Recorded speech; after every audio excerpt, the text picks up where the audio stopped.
Hey everybody, just wanted to touch base with you. When we last talked, I had concerns because, as you can see, when the David Bradley is sitting level and the sulky is sitting about level, look at the difference in the height of the hitch. If I put a clevis hitch here, I'm going to have to raise this up about 6-7 inches. I had talked about getting another set of rims, but either they're taller but not designed for that kind of weight, or the bore in the hub is still going to be, 6-7 inches from the ground, and it's not going to change the height of the tongue where it would match up. So this is what I decided to do. First of all, let me introduce you to my tension lock clevis hitch. What the tension lock is, here, the top part of the clevis, if you take the bolts off and then put it over the saddle bar here, and then you bolt it down, as you bolt it, the tension onto the saddle makes it where the hitch will not go to the left or to the right. It stays in place. You have to be careful though, because if you tighten the back all the way down to the bar, it increases the mouth of the clevis and your holes don't line up right if both bars of the clevis were drilled with the holes in the same place. So you have to leave some space back here, and but the good thing is, by having it a little bit wider at this part of the clevis, it's going to give you a stronger hold and keep the tongue from pivoting when the other clevis that will be on the tongue here connects.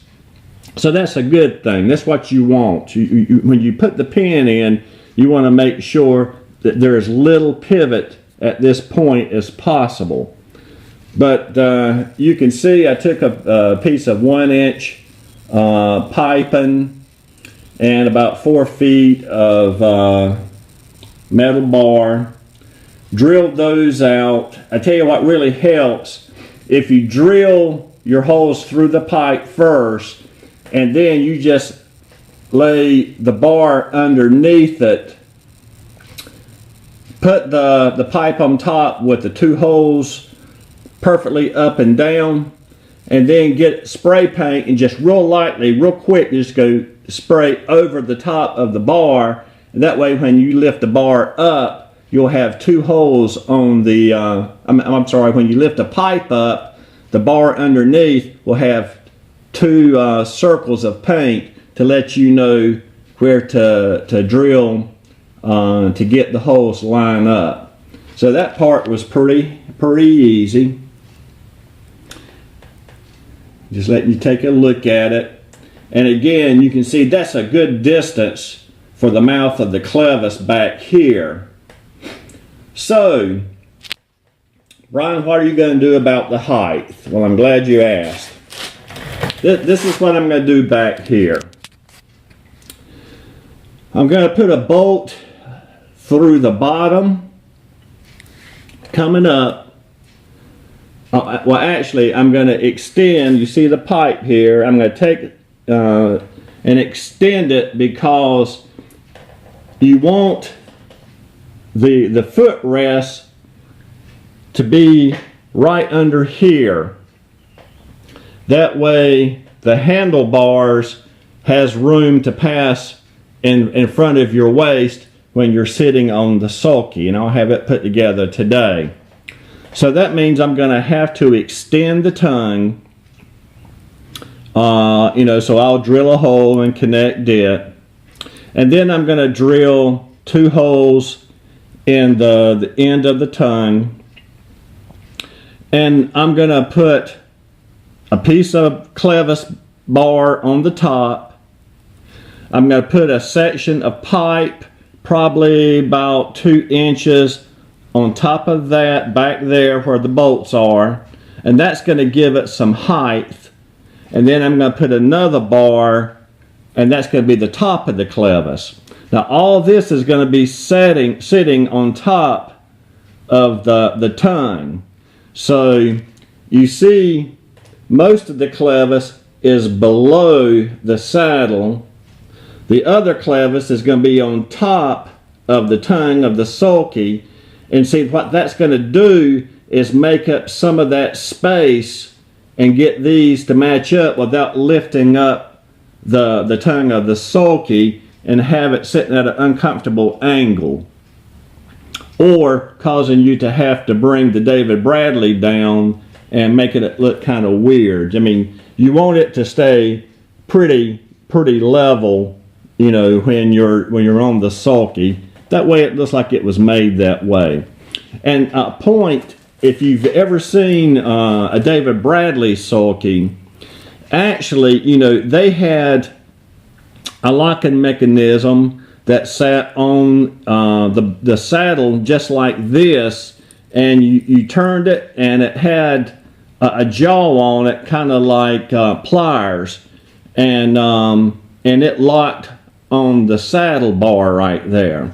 So this works very similarly to a David Bradley sulky hitch, but again, it brings the clevis down, and it for the hitch, and it brings the clevis up above the tongue, and so it kind of makes a zigzag connection to make it as level as you can. Now you can get it perfectly level, but it might make the hitch a little bit too big and unsightly. So today that's what I'm going to be doing, but I wanted to show you this hitch. It probably took me an hour to make. Not that it really takes that time to do it, but it's the, you know, thinking it through as you go and seeing what other options you have. But it's real fast, 1-inch pipe. You know, you can get all this stuff at your home supply store. It's pretty cheap. I've got probably less than $35 in the pipe and the bar that will make this whole project close in. But we know how hard it is to find a David Bradley sulky. If you've got one, hang on to it, because they're far and in between. But this one I think is going to work out. Plus, I like these tires because it's going to offer some comfort. You know, the width, the kind of sponginess that you get from this type of tire. I think it's going to make it more comfortable. So I will show you. I don't have the motor in this one yet.